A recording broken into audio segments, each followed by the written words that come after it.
Greetings, beloved at Church of the Ascension. I wanted to talk to you a little today about Martin Luther King. There's some great events coming up in Bartow County, which I hope to see you all at. But I wanted to talk about Martin Luther King in a slightly different light. You may or may not know that just before Dr. King was assassinated, his approval rating was at 25%. And while he is celebrated today, at the time of his death, he was not wildly popular. He wasn't wildly popular because at that point he had begun to talk about the economy, begun to talk about some of the deep-rooted social injustices that were going on in society and to really affect change. It's one thing when we talk about equality in the sense of just as an abstract, but when it starts to get real, especially when it starts to affect people's pocketbooks, then things can get real. So his popularity plummeted right before he was assassinated. Now, obviously that has changed.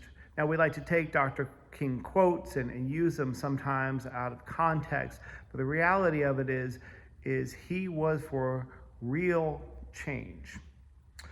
So, what can Dr. King teach us? Well, I think he can teach us that we don't just take our baptismal covenant, that thing we said last Sunday, that's a real thing, that's supposed to be put into action, that we just don't say it a couple of times a year and then go and do back to our normal business, or at least the way the world operates. We're called to be something different, even if it means that we are unpopular. In fact, if we're probably doing what God wants us to do, chances are we will be A, uncomfortable, and B, probably not popular, or at least among some people. We're not here to win popularity contests. We're here to follow God and to follow God faithfully. And that means sometimes that we will disrupt the norm. That means sometimes that we will be unpopular.